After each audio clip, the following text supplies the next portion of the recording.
इधर boys keep silence. Bashir बारीक चिमटी के काम नहीं करना, समझा? देखो चलिए प्लीज कीप साइलेंस। देखो ये स्टर्लिंग इंजन है, एक्सटर्नल कंबशन इंजन के एग्जांपल दिए वाले। एक्सटर्नल कंबशन मतलब अपन उसको कहाँ जला रहे हैं? बाहर, है ना, बाहर जला रहे हैं। मतलब कि इंजन के अंदर कोई भी एयर फ्यूल मिक्सचर को बर्न नहीं करेंगे। कहाँ बर्न करेंगे? बाहर। जनरली 2 चेम्बर में रहता, लेकिन मैं आपकी आसानी के लिए एक ही चेम्बर में बता रहा हूँ। यहाँ एक चेम्बर रहता, 2 चेम्बर रहते, एक इधर और एक इधर। यहाँ पर जो है कोल्ड एंड रहता और यहाँ का एंड हॉट एंड रहता। समझ में आ रहा? इधर का कोल्ड एंड और इधर का हॉट एंड। लेकिन हम जो है सिर्फ एक तरफ ही आपको बता रहे हैं ताकि समझने में थोड़ी सी आसानी हो सके और मुझे समझाने में आसानी हो सके। देखो सबसे पहले जो है हमने इसको यहाँ पर क्या किया? हीट किया। हीट करेंगे सबसे पहले तो यहाँ पर जितनी भी गैसेस है, ये बातें नहीं पता। फैन ऑफ करो, ये फैन ऑफ करो। नहीं इधर का, इधर का, इधर और के, अच्छा उधर का ऐसे, राइट। वही बंद कर, कर दो, कर दो, करो यहाँ से।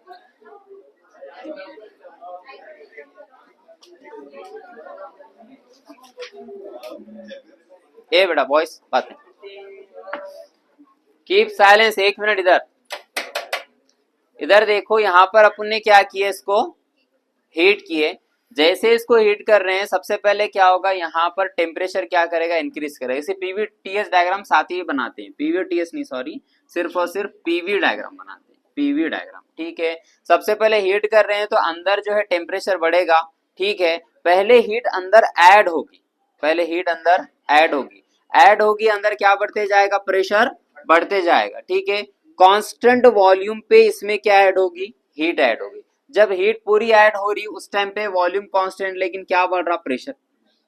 क्या बढ़ रहा है? प्रेशर।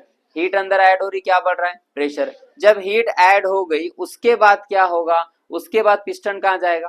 ऊपर। जैसे ही पिस्टन ऊपर जा रहा तो गैस का क्या बढ़ते जा रहा?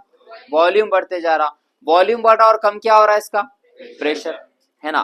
पहले कांस्टेंट वॉल्यूम पे हीट ऐड हो गई। ठीक है, कांस्टेंट वॉल्यूम पे हीट ऐड हुई। हीट ऐड होने के बाद फिर पिस्टन कहाँ जा रहा? ऊपर, ताकि वो प्रेशर को क्या कर सके? कम कर सके, है ना। अच्छा मुझे बताओ, वॉल्यूम बढ़ रहा है तो फिर ये ग्राफ कैसी जाएगी? ऐसी जाएगी। वॉल्यूम क्या हो रहा है? बढ़ रहा है, लेकिन प्रेशर क्या हो रहा है? कम हो रहा है। ये समझ में आ गया। एक दफा जो है इन्हें कहाँ चला गया? ऊपर, यानी कि फॉर एग्जांपल यहाँ पर था, कहां पर चले गया इन्हें? अब यहाँ पर चले गया। ठीक है, उस टाइम पे यहाँ का प्रेशर क्या है? थोड़ा सा कम है। प्रेशर क्या है? कम है। उसके बाद जब इन्हें ऊपर गया, यहाँ पर मैंने अभी बताया था सेकेंड चेम्बर एक होता है जो कैसा चेम्बर है? कोल्ड। कैसा चेम्बर है? कोल्ड। अब यहाँ से हीट देना हम क्या करते? थोड़ी देर के लिए बंद करते, या फिर समझो कम करते थोड़ी स्पीड, ज्यादा हीट प्रोवाइड यहाँ पे हम नहीं कर रहे। ठीक है, कोल्ड चेम्बर की वजह से ये गैस की हीट क्या होगी? रिलीज। हीट क्या होगी? रिलीज। यहाँ पर हीट क्या हुई थी? ऐड। QH हीट क्या हुई थी? यहाँ पर ऐड हुई थी। हीट ऐड हुई थी तो वर्क किसने किया था? पिस्टन ने वर्क किया था। सिस्टम ने वर्क किया। सिस्टम ने वर्क किया तो पॉजिटिव था निगेटिव था? पॉजिटिव था। सिस्टम अपनी वर्क करके दे रहा। तो यहाँ पर इस तरीके से हमने ग्राफ बनाए पॉजिटिव की। ठीक है, अब पिस्टन कहाँ चले गए वाला है? ऊपर। ऊपर का एंड कैसा है? Cold and. कोल्ड एंड की वजह से ये जो भी हीट थी वो कहाँ रिजेक्ट होगी? ऊपर क्या होगी? हीट रिजेक्ट होगी। हीट रिजेक्ट होगी तो हीट रिजेक्ट होगी, अंदर का प्रेशर क्या होगा? कम। यानी कि फिर यहाँ पर अंदर का प्रेशर क्या हो रहा है? कम। वॉल्यूम क्या है? कांस्टेंट। जब यहाँ पर हीट अच्छी खासी रिजेक्ट होगी उसके बाद पिस्टन का आना शुरू होगा नीचे। पिस्टन नीचे आ रहा है, वर्क हो रहा है कि नहीं? हो रहा है। लेकिन ये वर्क किसने किया? बाहर से वर्क हुआ, मतलब सिस्टम पर वर्क हुआ। किस पे वर्क हुआ? सिस्टम पर वर्क हुआ। वर्क हुआ तो वॉल्यूम क्या हुआ? वॉल्यूम कम हुआ तो प्रेशर क्या हो गया? अंदर का बढ़ गया। मतलब के ग्राफ इस तरीके से आएगी। वॉल्यूम क्या हुआ? कम हुआ। इधर देखो ये 0 है, इधर से इधर आ रहे तो वॉल्यूम क्या हो रहा है? कम। और क्या बढ़ रहा है? प्रेशर बढ़ रहा है। समझ में आया? तो यहाँ देखो 1 से 2। अच्छा वॉल्यूम कम हुआ, प्रेशर बढ़ा, यहाँ पर हीट रिजेक्ट हुई कि हीट ऐड हुई? हीट रिजेक्ट हुई। कोल्ड एंड ने हीट क्या किया अपने अंदर? एब्जॉर्ब किया। तो यहाँ पर हीट क्या हो गई? रिजेक्ट। हीट क्या हो गई? रिजेक्ट। यहाँ पर हीट क्या हुई? ऐड, यानी के एब्जॉर्ब। तो 1 से 2 में क्या हुआ? एक्सपांशन। 1 से 2 में एक्सपांशन। कौन सा एक्सपांशन था? ये ग्राफ देखकर बोलो। एडियाबैटिक एक्सपांशन है, आइसोथर्मल एक्सपांशन है, आइसोकोरिक है, आइसोबैरिक है? एडियाबैटिक तो नहीं हो सकता, हम यहाँ हीट दे रहे ना, हीट दे रहे ना। आइसोथर्मल, क्योंकि पीवी डायग्राम ऐसी कब बनती? आइसोथर्मल में बनती। यानी 1 से 2 क्या है? आइसोथर्मल एक्सपांशन है, आइसोथर्मल एक्सपांशन। 2 से 3 में जो है ग्राफ क्या है बताओ? कौन सा प्रोसेस है 2 से 3 में? आइसोकोरिक, क्योंकि वॉल्यूम क्या है? कांस्टेंट है। 3 से 4 में क्या है? कंप्रेशन एक्सपांशन है, कंप्रेशन है। गैस का वॉल्यूम क्या हो रहा है? कम हो रहा है। वॉल्यूम कम हो रहा है मतलब कौन सा प्रोसेस है? कंप्रेशन है। कौन सा कंप्रेशन? Isothermal compression. कौन सा कंप्रेशन? Isothermal compression. और यहाँ पर 4 से 1 में क्या है? फिर से आइसोकोरिक, आइसोकोरिक प्रोसेस। समझ में आ रहा? Isothermal, isochoric, isothermal, isochoric. समझ में आ रहा? 2 प्रोसेस के अंदर होते। कुछ मुश्किल आपको? ये ग्राफ थी आपकी स्टर्लिंग इंजन की। किसकी? Stirling engine. ठीक है, तो बाद में घर पे जाके यूट्यूब पे देखना स्टर्लिंग इंजन क्या रहता। तो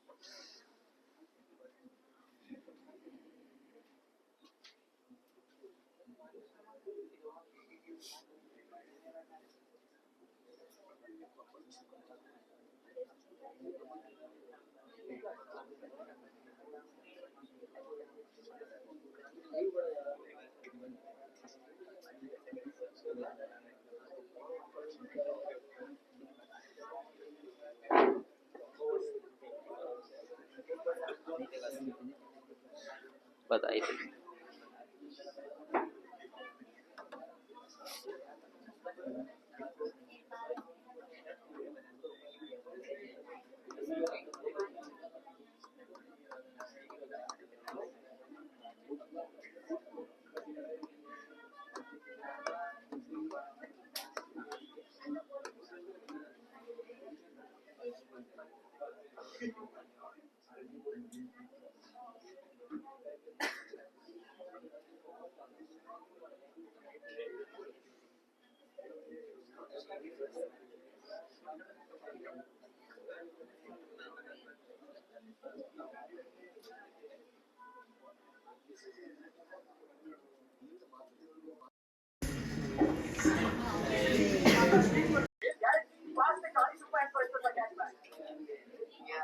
Hi guys, welcome to howishworks.com. Today, with the help of अरे, animation, let's learn how it's still अब ये इंजन की खास बात क्या है कि इसके अंदर किसी फ्यूल को बर्न नहीं करे। फ्यूल कहाँ बर्न हो जा रहा? बाहर। बहुत स्लो स्लो बोल रहा है। Then we have the engine cylinder over here. Okay, that's the display of piston. There are 2 pistons here. One is the display of the piston, right?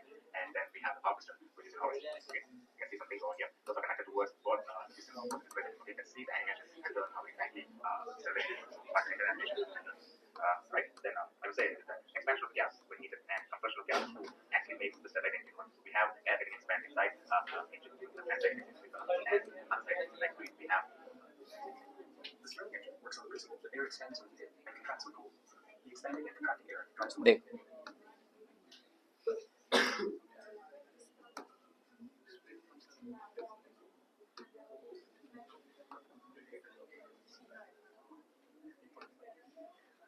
distant back and forth.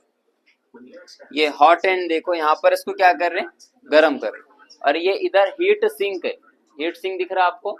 Heat sink का काम क्या रहता है? Heat को absorb करना। अच्छा, engine के अतराफ में जो है इस तरीके के इंजन के अतराफ में आपने देखे होंगे, मतलब कि जितने भी इंजन रहते गाड़ी के इंजन के अतराफ में से फिन्स रहते निकले वाले। ठीक है, वो क्यों रहते? क्योंकि मोड ऑफ हीट ट्रांसफर के 3 मोड रहते, कंडक्शन, कन्वेक्शन और रेडिएशन। कंडक्शन, कन्वेक्शन और रेडिएशन। यहाँ पर कंडक्शन के थ्रू क्या होती है, हीट ट्रांसफर होती है। कंडक्शन मतलब किसी सॉलिड मीडियम से हीट ट्रांसफर होना। सॉलिड मीडियम से क्या ट्रांसफर होना, हीट ट्रांसफर होना। समझ में आ रहा? तो क्या रहता है, जैसे कि इसके अंदर अपने इसको गर्म किए तो अंदर जो हीट है वो हीट को बाहर निकालना जरूरी है। और हीट जो है डिपेंड करती है किसके ऊपर, सरफेस एरिया पे। किस पे डिपेंड करती, सरफेस एरिया। जितना सरफेस एरिया ज्यादा होगा हीट उतनी ज्यादा से अच्छे से क्या होगी, निकल जाएगी। अगर फॉर एग्जांपल किसी ने इंजन के डायग्राम, ऐसी सिंपल इंजन के डायग्राम है, ठीक है, यहाँ पर क्या हो रहा है, हीट जनरेट हो रही है। अब ये हीट बाहर जाने के लिए सिर्फ इतना ही सरफेस मिल रहा है, तो इंजन अच्छे से ठंडा नहीं होगा ना। अगर इंजन को अच्छे से ठंडा करना है तो हमने क्या किया, इसके तरफ में इस तरीके से फिंस लगा दी। फिंस लगा देने से बेनिफिट क्या हो रहा है, यहाँ पर फिंस लगाने से बेनिफिट ये हो रहा है, ये हीट यहाँ पे जाके इतने एरिया में हीट ट्रैवल कर रही है इसके अंदर। अब हीट ज्यादा मिकदार में क्या हो रही है, उस फिंस के अंदर स्टोर हो रही है। अब जो एयर लगेगी वो एयर यहाँ इतनी जगह पर एयर लग सकती। जो गाड़ी चलेगी तो बाहर की जो एयर लगेगी वो इन फिंस में फंसेगी। वो एयर कहाँ फंस जाएगी, फिंस में फंसेगी। फिंस में फंसेगी तो फिंस क्या हो जाएंगे, जल्दी से ठंडे होंगे। फिंस ठंडे होंगे तो अंदर का गैस क्या होगी, ठंडी होगी। इस वजह से यहाँ पर क्या लगाते, फिंस लगाते, ताकि एरिया बढ़ा सके, सरफेस एरिया बढ़ा सके। इंजन का सरफेस एरिया बढ़ाने के लिए यहाँ पर क्या लगाते, फिंस। और इसी को हीट सिंक बोला गया है। यहाँ पर क्या बोला है, हीट सिंक। और आम वर्डों में इसे हम क्या बोलेंगे, कोल्ड एंड बोलेंगे। कौन सा एंड बोलेंगे, कोल्ड एंड। और ये कौन सा एंड है हमारा, हॉट एंड। समझ में आ रहा? एक्सटर्नल कंबशन इंजन है, क्योंकि जो कंबशन हो रहा है वो अंदर हो रहा है क्या, नहीं, कंबशन कहाँ हो रहा है, बाहर हो रहा है। इंजन में किसी भी तरह की कोई भी फ्यूल को बर्न करने की जरूरत नहीं। और पूरा का पूरा इंजन सिर्फ काम किस पे कर रहा, हॉट एयर और कोल्ड एयर। हॉट एयर और कोल्ड एयर मतलब सीधा सीधा क्या करो, यहाँ को गर्म करो, अंदर की गैस क्या होगी, हीट होगी। गैस हीट होगी तो गैस क्या करेगी, एक्सपांड करेगी, पिस्टन को पुश करेगी। पिस्टन कहाँ जाएगा, पीछे, उधर के साइड क्या करेंगे, ठंडा। समझ में आ रहा? ताकि हीट जल्दी से क्या हो जाए, ट्रांसफर। तो देखो यहाँ पर उधर के साइड को ठंडा करने से बेनिफिट, अंदर की जो गैस है उसकी एनर्जी क्या हो रही, फिर बाहर लूज हो रही ना। और उसकी एनर्जी जब बाहर लूज देंगे तो अंदर की एनर्जी बचेगी क्या, नहीं, वापस से पिस्टन अपनी ओरिजिनल पोजीशन पे आ जाएगा। देखो यहाँ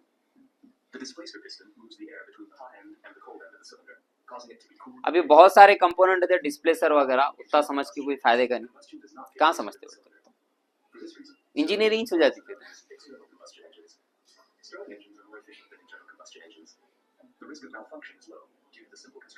ये क्रैंक रहता, इसके रेसिप्रोकेटिंग मोशन इसका रेसिप्रोकेटिंग है, उसको क्या में कन्वर्ट करना हो रहे, रोटरी मोशन, इस वजह से यूज करते हैं। देखो इन्हें रेसिप्रोकेटिंग मोशन कर रहा है इन्हें, और वहां व्हील कौन सा मोशन परफॉर्म कर रहा, रोटरी। तो रेसिप्रोकेटिंग को रोटरी में कन्वर्ट करने के लिए इस्तेमाल में आते। देखो ये कोल्ड एंड और इधर का हॉट एंड, गर्म किए, कोल्ड एंड, बस समझ में आगा, कुछ मुश्किल। तो सबसे पहले क्या करें, यहाँ हीट कर रहे, ठीक है, पहले हीट करेंगे तो रुकेगा वो जरी देर के लिए, एकदम सडनली ये प्रोसेस स्टार्ट नहीं हो जाता। लेकिन अब ये डायग्राम कैसी है, वर्किंग डायग्राम, इस वजह से थोड़ा फास्ट बता रहा। बस खत्म, अब कहाँ ज्यादा देखते बैठते, घर पे जाके देखना, एक एक दो घंटे देखना, कुछ मुश्किल इसके अंदर। पहले हीट करेंगे, क्या होगा इसके अंदर, क्या बढ़ेगी भाई, प्रेशर बढ़ेगा। प्रेशर बढ़ेगा, कांस्टेंट वॉल्यूम पे अंदर क्या ऐड हो गई, हीट ऐड होगी। बाद में पिस्टन कहाँ जाएगा, ऊपर, मतलब कांस्टेंट वॉल्यूम पे प्रेशर इंक्रीज हुआ। जैसे ही प्रेशर इंक्रीज हुआ उसके बाद अंदर हीट ऐड हुई। हीट ऐड होने की वजह से क्या हुआ, पिस्टन कहाँ गया, ऊपर गया। ऊपर गया मतलब पिस्टन ने क्या किया, वर्क किया, वर्क कर दिया। अब जैसे ही पिस्टन ऊपर गया वहां पे कौन सा एंड लगे वाला है, कोल्ड एंड। कोल्ड एंड की वजह से यहाँ की जितनी हीट थी वो कहाँ जा रही, बाहर जा रही। तो कांस्टेंट वॉल्यूम पे हीट थोड़ी बहुत क्या होगी, उसमें से रिजेक्ट होगी। हीट जैसे रिजेक्ट होगी, थोड़ा बहुत उसका जैसे हीट लेंगे तो अंदर का प्रेशर क्या होगा, डिक्रीज करेगा, है ना। फिर डिक्रीज करेगा कांस्टेंट वॉल्यूम पे, फिर डिक्रीज करने के बाद कांस्टेंट वॉल्यूम पे प्रेशर थोड़ा डिक्रीज हुआ। प्रेशर डिक्रीज होने के बाद पिस्टन वापस से कहाँ मूव करेगा, नीचे। जैसे ही मूव करेगा नीचे उसका वॉल्यूम क्या हो रहा है, कम। वॉल्यूम कम हो रहा है लेकिन प्रेशर क्या हो जाएगा, इंक्रीज। तो ये वॉल्यूम देखो जीरो साइड बढ़ रहा, मतलब वॉल्यूम कम हो रहा, लेकिन प्रेशर क्या हो रहा, बढ़ गया। फिर ये साइकिल इस तरीके से क्या होती जाएगी, चलती जाएगी। यहाँ पर हीट क्या हो रही है, एब्जॉर्ब, हीट ऐड हो रही, और यहाँ हीट क्या हो रही है, रिजेक्ट। समझ में आगा, कुछ मुश्किल? ये था स्टिरलिंग इंजन की साइकिल। बस आपको साइकिल याद रखनी है, भूल लो ये सब, ठीक है। साइकिल याद रखो, पेज नंबर 139 पे साइकिल दी वाली है, तो बुक अगर ओपन कर ली तो अच्छी बात है।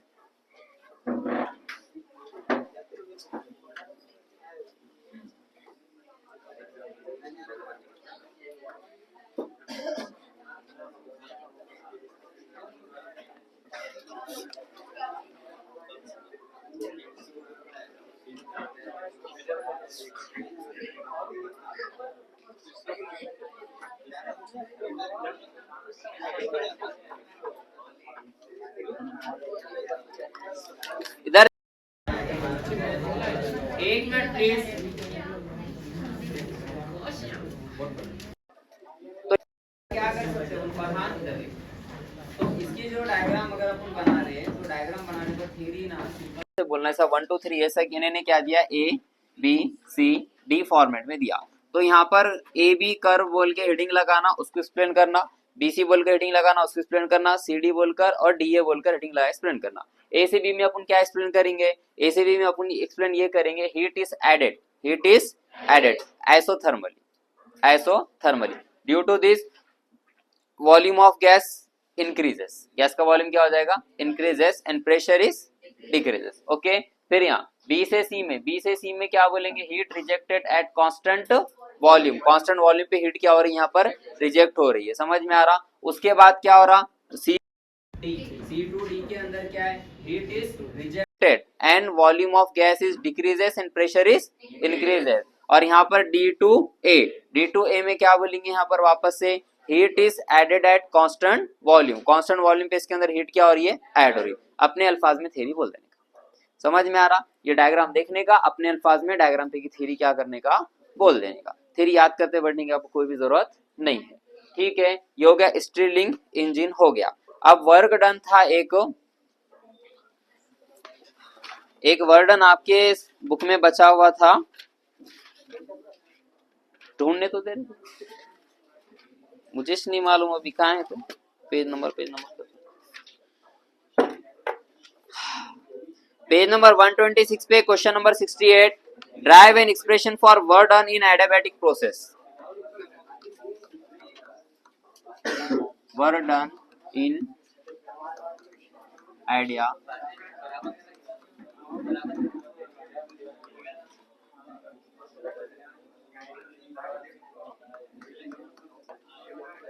एक मिनट, ए बेटा इधर, वो नीचे नहीं आएगी, इधर आके बैठ जाए, कूलिंग ही कूलिंग नहीं, मर्जी।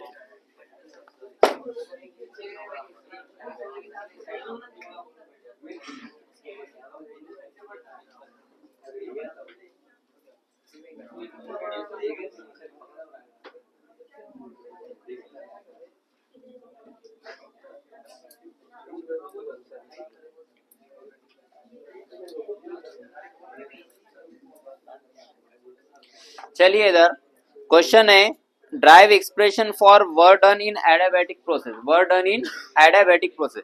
एडियाबैटिक प्रोसेस के अंदर वर्क डन, अच्छा एडियाबैटिक मतलब सबसे पहले समझो दो ग्राफ, एक है हमारा पीवी वाला ग्राफ है आइसोथर्मल के लिए, किसके लिए, आइसोथर्मल के लिए। दूसरा एक और ग्राफ ले रहा हूं मैं आइसोथर्मल के लिए, ठीक है। एडियाबैटिक का जो ग्राफ आता है वो इतना ज्यादा कर्व नहीं आता है, थोड़ा सा कर्व आता है। कैसा कर्व आता है, थोड़ा सा। तो ये इसका वर्क, ये ग्राफ का वर्क कितना है, समझ में आ रहा? तो वर्क क्या रहता है, एरिया अंडर दी कर्व, ये इतना वर्क निकालना है मुझे, समझ में आ रहा? ठीक है। तो आइसोथर्मल का ग्राफ कैसा आएगा, थोड़ा सा बेंट आएगा, समझ रहे? और एडियाबैटिक का ग्राफ थोड़ा सा स्ट्रेट आएगा, ज्यादा कर्व नहीं रहेगा। दोनों का डिफरेंस समझ में आ गया। एडियाबैटिक के अंदर भी क्या ऐड हो रही है, सॉरी हीट कांस्टेंट है, टेम्परेचर क्या हो रहा है, चेंज, लेकिन बहुत ज्यादा चेंज होता है क्या, थोड़ा सा का चेंज होता, ठीक है। तो अब इसके अंदर जो अपने को वर्क निकालना है, तो सबसे पहले वर्क का फॉर्मूला क्या है अपना, तो वर्क का फॉर्मूला है P into DV, P into DV, DV है डेल्टा V है, मसला नहीं, ठीक है। चलो अब यहाँ पर क्या करेंगे, हम इंटीग्रेट करेंगे वॉल्यूम से, कहाँ से, V इनिशियल से V फाइनल, है ना। चलो तो W इज इक्वल, अच्छा अपन इसमें आइडियल गैस इक्वेशन बिठा सकते है ना। आइडियल गैस इक्वेशन क्या रहती, PV is equal to nRT। लेकिन यहां से एक मैं रिलेशन बताता हूं आपको, फिलहाल ये याद कर लो, क्योंकि इसका डेरिवेशन करेंगे तो बहुत बड़ा डेरिवेशन है। आपको गुजरा क्या, पॉइजन्स रेशो गुजरा, पॉइजन्स लॉ नहीं गुजरा, पॉइजन्स नहीं सुने कभी, पॉइजन्स, पॉइजन के बारे में सुने ना। पॉइजन्स लॉ ये बोलता है PV raise to gamma is equals to C। क्या बोलता है, PV raise to gamma is equals to C। अच्छा गामा की अपन ने एक वैल्यू लिखी थी CP by CV, CP by CV। फिलहाल ये इतना याद रख लो, ये है पॉइजन्स लॉ। पॉइजन्स लॉ क्या है, PV raise to gamma is equals to C, PV raise to gamma is equals to C। ये पॉइजन्स लॉ है, कौन सा लॉ है, पॉइजन्स लॉ। इसका हम यूज करेंगे तो P की जगह हम क्या रख सकते हैं बताओ, P की जगह हम रख सकते हैं प्रेशर जैसा का वैसा रखो, C जैसा का वैसा रखो, डिवाइड में V की पावर में गामा ले लिया हमने, यानी कि हम प्रेशर की जगह क्या रख सकते हैं, C by V raise to gamma. तो यहाँ work is equals to integration V initial से V फाइनल, P की जगह क्या रखेंगे, C अपॉन V की पावर गामा इनटू में dV। अच्छा C क्या है भाई, कांस्टेंट, C क्या है, और इंटीग्रेशन में कांस्टेंट रहता है क्या, नहीं, तो कांस्टेंट को बाहर निकालो तो W is equals to C आ गया, ठीक है, इंटीग्रेशन 1 अपॉन V की पावर गामा इंटू में dV, यहाँ पर V इनिशियल से V फाइनल। 1 अपॉन x का लॉग ऑफ x हो जाता, लेकिन ये V की पावर में कुछ तो भी है, तो एक काम करेंगे, इसको कहाँ भेज देंगे हम, ऊपर, ऊपर में भेजेंगे तो पावर प्लस की क्या हो जाएगी, माइनस हो जाएगी, यानी कि C इंटीग्रेशन V इनिशियल से V फाइनल, ये ऊपर जाएगा V की पावर माइनस के गामा इंटू में dV, है ना। अब इसको अगर बाहर निकाले तो इंटीग्रेशन का फॉर्मूला x की पावर n है तो n+1 डिवाइडेड बाय n+1 होता, गामा की पावर माइनस गामा है तो minus gamma plus 1 divided by minus gamma plus 1। देखो कैसा रहता, इंटीग्रेशन में x की पावर n इंटू dx है, ठीक है, ये इसको मुझे बाहर निकालना इंटीग्रेशन से, तो क्या होगा, x में n में जो है +1 करेंगे और ये जो पूरा है इसको नीचे लिख देंगे n+1, समझ रहे। यहाँ पर क्या दिया हुआ है, माइनस गामा दिया वाला है, तो वॉल्यूम की पावर में माइनस गामा इंटू में dV है। जब मैं इसको इंटीग्रेशन से बाहर निकालूंगा तो क्या करूंगा, वॉल्यूम की पावर माइनस गामा में क्या करूंगा, +1, ये जो भी है उसको नीचे लिख दूंगा, यानी कि माइनस गामा +1। समझ में आया, ठीक है, इस तरीके से इंटीग्रेशन से बाहर निकाल देते इसको, फॉर्मूला है समझ लो इंटीग्रेशन का, ठीक है। C तो यहाँ पर क्या हो गया बोलो, V जैसा का वैसा, क्या करेंगे, minus gamma +1 divided by 1 minus के गामा, ठीक है, लिमिट पुट करो, क्या है ये लोअर लिमिट, ये क्या है अपर लिमिट, समझ में आया। खाली हमने आगे पीछे लिखे, माइनस गामा को उधर लिखे, +1 को इधर लिखे, ये माइनस गामा +1 था ना, आगे पीछे लिखे, +1 को पहले माइनस गामा को बाद में, चलेगा ना।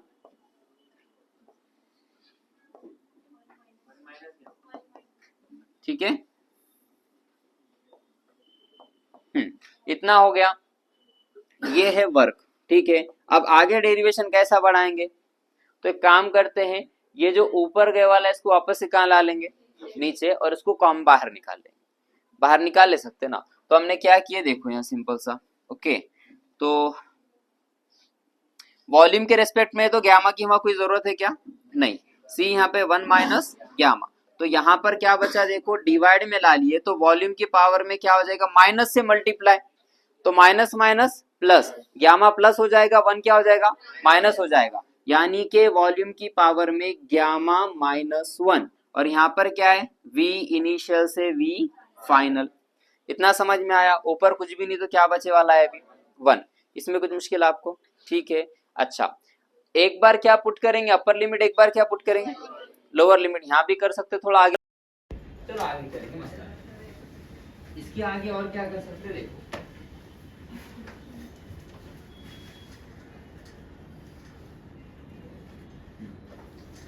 गामा माइनस का, तो अब यहाँ पर मुझे बताओ कांस्टेंट की वैल्यू कुछ थी शायद अपने पास, क्या थी कांस्टेंट की value, PV raise to gamma थी, तो यहाँ पर वापस से क्या रख सकते हैं, वैल्यू रख सकते हैं। एक काम करेंगे, पहले अपन अपर लिमिट और लोअर लिमिट क्या कर देते हैं, पुट कर देते हैं, टेंशन ना हो इस वजह से। तो यहाँ पर c जैसा का वैसा 1 माइनस गामा जैसा का वैसा। अपर लिमिट क्या करेंगे, वॉल्यूम की जगह एक बार क्या करेंगे, vf रखेंगे, फिर वॉल्यूम की ही जगह एक बार क्या रखेंगे, vi रखेंगे। तो यहाँ पर हम क्या कर रहे हैं,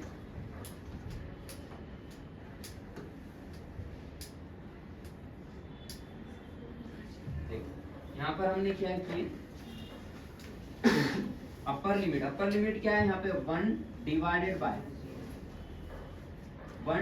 बाय VF ऊपर क्या है gamma minus 1 minus lower limit क्या है 1 अपॉन VI गामा माइनस 1।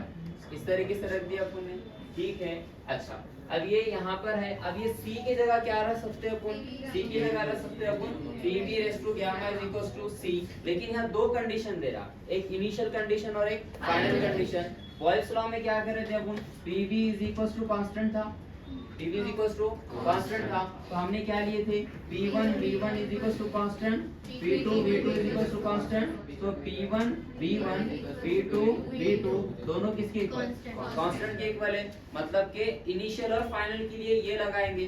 तो यहाँ पर भी इनिशियल और फाइनल के लिए क्या करेंगे, देखो सेम यहाँ पर क्या है PV रेज़ टू गामा है, तो PI VI इक्वल है PF VF गामा इक्वल है constant. Initial pressure volume final pressure volume दोनों भी किसके इक्वल हो जाएंगे, कांस्टेंट के इक्वल हो जाएंगे। अब कांस्टेंट की जगह पे वैल्यू पुट करते हैं। चलो एक काम करो, अगर मुश्किल जा रहा तो कांस्टेंट से मल्टीप्लाई कर दो, c into 1 c into 1 c। समझ में आ रहा, ये c जो यहाँ पर उसकी जगह कौन सी वैल्यू रखूंगा मैं, ये वाली फाइनल वाली, और यहाँ पर जो c है उसकी जगह क्या रखूंगा, इनिशियल वैल्यू। तो इनिशियल क्या है PI VI, समझ में आ रहा। तो यहाँ पर हमने क्या करे, देखो ये 1 बाय 1 माइनस गामा जैसा का वैसा ब्रैकेट में क्या करे, यहाँ पर है VF गामा माइनस 1, ऊपर क्या लेंगे बताओ VF, यहाँ लेंगे VF गामा माइनस यहाँ पर इनिशियल वॉल्यूम, तो इनिशियल वॉल्यूम की जगह पे क्या लेंगे, कुछ जैसा का वैसा गामा जैसा का वैसा माइनस 1 जैसा का वैसा। और यहाँ जो 1 है असल में c से मल्टीप्लाई करने के बाद c चलेगे वाला है, c की जगह क्या रख सकते हैं अपन, PI VI भी रख सकते हैं, PF VF भी रख सकते हैं। लेकिन नीचे क्या है, मतलब इनिशियल के लिए बोल रहा, तो यहाँ पर क्या रखेंगे हम बताओ, PI VI क्या, इसमें कुछ मुश्किल। अच्छा यहाँ पे कुछ एडजस्टमेंट हो सकता, कुछ कैटाबिलिटी हो सकती, क्या देखो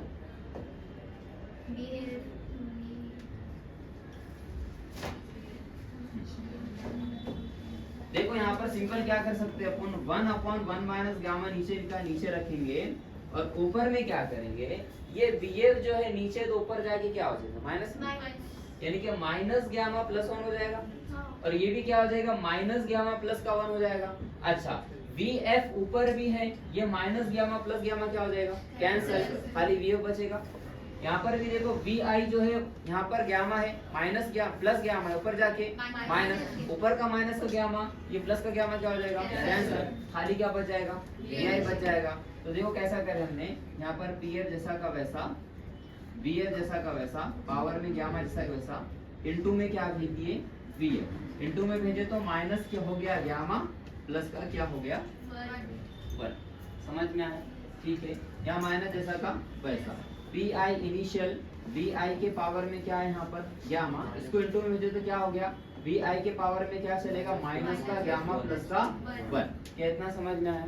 अच्छा अब अपने को ये तो मालूम है भी a की पावर m इंटू a की पावर अगर n है तो क्या होता है a की पावर m प्लस n होता है, पावर का क्या कर लेते प्लस कर लेते, अगर जो है इसके डिनोमिनेटर सेम है, मतलब सॉरी कि अगर वेरिएबल इसका सेम है। तो अब जरा देखो VF की पावर में गामा है, यहाँ पर VF की पावर माइनस गामा प्लस 1 है, दोनों के बीच में मल्टीप्लाई है तो ऊपर प्लस हो जाएगा, प्लस होगा तो क्या होगा plus gamma minus gamma cancel, बचेगा सिर्फ और सिर्फ क्या 1, यानी कि 1 अपॉन 1 माइनस गामा। तो यहाँ क्या बच गया PF और यहाँ क्या बच गया VF माइनस यहाँ है PI, यहाँ क्या बचेगा VF। ये है आपका फाइनल फॉर्मूला फॉर वर्क। कौन सा वर्क है ये?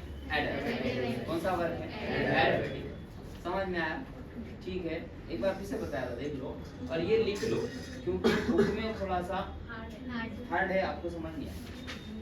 ठीक है, मतलब स्टेप्स कहाँ से आए, कैसा आए, बाद में तुम कंफ्यूज हो जाओगे, तो लिख लो, पहले देख लो एक दफा। सिर्फ एक चीज याद रखनी है आपको एडियाबैटिक के वास्ते। एडियाबैटिक जैसे कि आपने देखो आइसोकोरिक प्रोसेस, कोरिक मतलब कौन कांस्टेंट है? Volume constant. तो वॉल्यूम कांस्टेंट तो कौन किसके डायरेक्टली प्रोपोर्शनल था? टेम्परेचर जो है डायरेक्टली प्रोपोर्शनल था वॉल्यूम। तो टेम्परेचर इक्वल कांस्टेंट इनटू में volume, T by V is equals to constant था, और T1 V1 इक्वल है T2 इक्वल है कांस्टेंट। ये किसके लिए था? कोरिक के लिए। आइसोबैरिक में कौन कांस्टेंट था? प्रेशर। प्रेशर कांस्टेंट था, तो गैस का जो वॉल्यूम है डायरेक्टली प्रोपोर्शनली किसके? सॉरी टेम्परेचर, किसके? टेम्परेचर। अभी थोड़ा गलत लिखा, आइसोबैरिक ले लिखा, ठीक है। चलो, तो यहाँ पर देख लो आइसोकोरिक, कोरिक मतलब क्या कांस्टेंट है? Volume constant. वॉल्यूम कांस्टेंट मतलब गैस का प्रेशर डायरेक्टली प्रोपोर्शनल है टेम्परेचर। तो यहाँ पर P इक्वल है कांस्टेंट T, तो यहाँ पर P के डिवाइड में T इक्वल है K। तो फॉर्मूला क्या बचना? T1 इक्वल है T2 इक्वल है कांस्टेंट। ये आइसोबैरिक के लिए था, ठीक है। वहीं पे अगर अपन दूसरा देखेंगे, कोरिक के लिए हो गया, समझ बचा क्या? आइसोथर्मल। आइसोथर्मल में क्या कांस्टेंट था? टेम्परेचर। तो प्रेशर इनवर्सली प्रोपोर्शनली किसके? वॉल्यूम के। Pressure equal constant 1 by V, तो ये इधर आ गया PV equals to constant. Initial final के लिए कंडीशन क्या बिठाते हैं? V1 इक्वल है V2 इक्वल है कांस्टेंट। ये किसके लिए लगाते हैं? आइसोथर्मल में। तो basic same to same adiabatic, किसके लिए?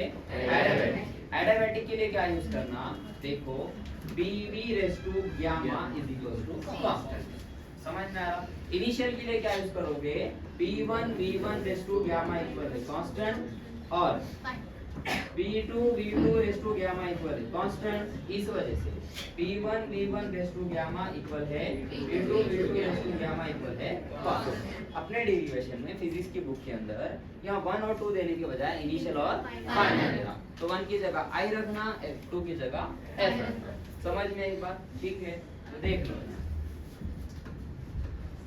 क्या लगे? वर्क इज इक्वल टू क्या रहता? P इंटू में D। तो वर्क निकालना है तो इंटीग्रेशन फाइनल वॉल्यूम से इनिशियल से फाइनल, P इंटू क्या ले लिए? D। अब यहाँ पे PV का हमारे पास रिलेशन है, PV raise to gamma is equal to constant है ना। तो फिर हमने क्या करें, चूंकि इस तरीके से हमें रिलेशन पता है, कौन सा लॉ है भाई? ये पॉइजन्स लॉ है। तो इस वजह से हमने क्या करें, यहाँ प्रेशर की जगह रखना है, तो प्रेशर जैसा का वैसा रखो, C के डिवाइड में V रेज़ टू गामा। ठीक है, ये वैल्यू किस में पुट करो? 1 में, यानी कि पुट इन इक्वेशन 1। इक्वेशन 1 में रखेंगे तो W जैसा का वैसा, इंटीग्रेशन जैसा का वैसा, इनिशियल वॉल्यूम फाइनल वॉल्यूम जैसा का वैसा। यहाँ पर क्या करेंगे? प्रेशर की जगह क्या रखेंगे? C बाय वॉल्यूम की पावर गामा। तो यहाँ पर C बाय वॉल्यूम की पावर गामा इनटू में D जैसा का वैसा। C कांस्टेंट है तो इंटीग्रेशन टिकेगा क्या? नहीं, बाहर निकालेंगे। तो इक्वल में यहाँ पर VI नीचे VF ऊपर और C बाहर आ गया। यहाँ है 1 by V raise to gamma into में D। ठीक है, तो 1 बाय V है तो कहाँ भेज दिए इसको? ऊपर। जैसे ऊपर भेज दिए तो क्या हो गया बताओ? W इज इक्वल टू क्या है यहाँ पर? C, और यहाँ पर इंटीग्रेशन VI से VF, और इन्हें ऊपर गया तो क्या हो गया? वॉल्यूम की पावर में -a गामा इनटू में dV। और इंटीग्रेशन में क्या करते हैं अपन? पावर में अगर माइनस गामा है या -n है, इंटीग्रेशन देखो x की पावर n इंटू dx है, तो x की पावर बाहर निकाले तो क्या आता है? x की पावर में n+1, और यही का लिख देना नीचे। समझ में आई ये प्रॉपर्टी? तो यही प्रॉपर्टी यहाँ पर बिठाना है। इनाम समझ नहीं आ रहा? नहीं कुछ प्रॉब्लम हबीब को? नहीं, हबीब को तो नहीं समझ, फिर भी समझ रहा? नहीं समझ तो मुस्कुरा रहे, मतलब क्या चल रहा है? देखो भाई, ये डेरिवेशन इंपॉर्टेंट है।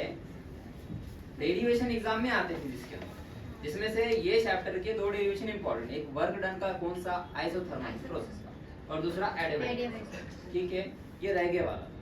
तो देखो अब यहाँ पर क्या करें, तो W is equal to C, integration हटा दिए अगर से, तो क्या होगा, V की पावर में माइनस गामा में +1 ऐड होगा डिवाइडेड बाय माइनस गामा +1। तो आगे पीछे लिख रहे, +1 को पहले लिख रहे, माइनस गामा को बाद में।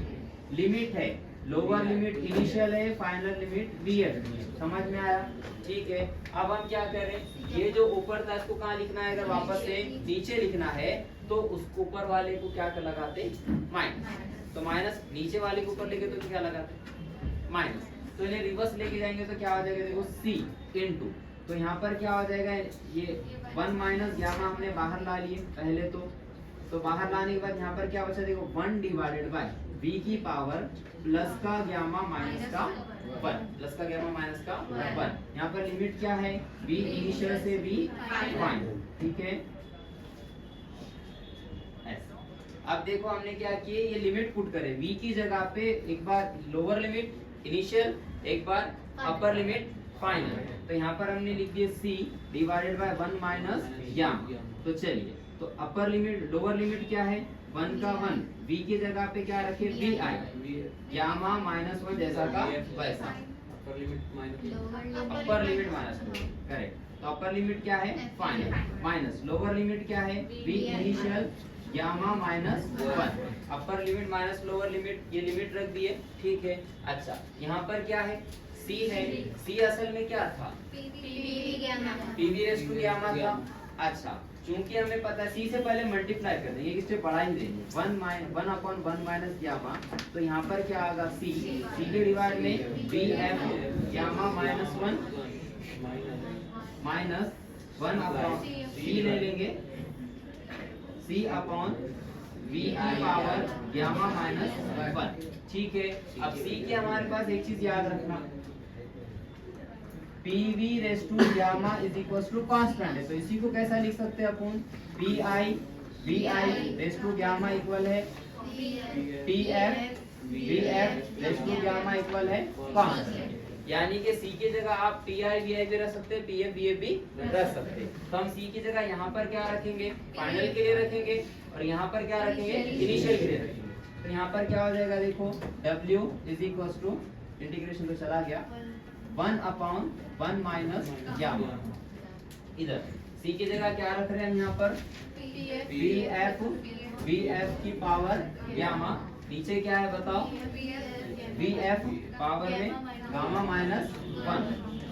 अब ये V और गामा में कंफ्यूज मत हो, पावर में जो है वो क्या है, गामा, ठीक है। थोड़ा लिखने में बार बार प्रॉब्लम हो रही मुझे भी, बोर्ड इशारा साथ ही में, VF तो गामा -1 माइनस C की जगह क्या रखेंगे, फाइनल, मतलब VI raise to gamma divided by क्या था अपने पास, VI गामा -1, ठीक है। तो अब हमने क्या किए, ये जो नीचे वाला टर्म इसको कहाँ भेजिए, वापस से ऊपर भेजेंगे तो क्या हो जाएगा, देखो 1 माइनस गामा, ऊपर भेजेंगे तो यहाँ VF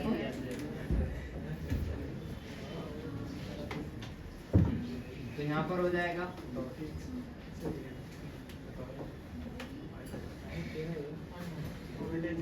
VF गामा इनटू में क्या हो जाएगा, VF माइनस गामा प्लस का 1 डिवाइड में कुछ बचा क्या, नहीं, minus VI raise to gamma, यहाँ पे क्या हो जाएगा, इनटू में VI माइनस के गामा प्लस के 1, ठीक है।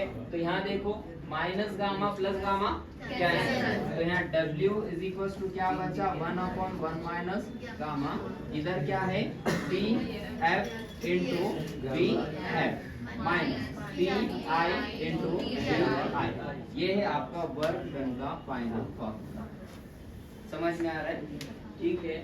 तो लिख लो, रीडिंग क्या लगाओ, work done in adiabatic process का वर्क डन, तो यहाँ पे हो गया डन, यहाँ पे हो गया डन, कंप्लीट डन।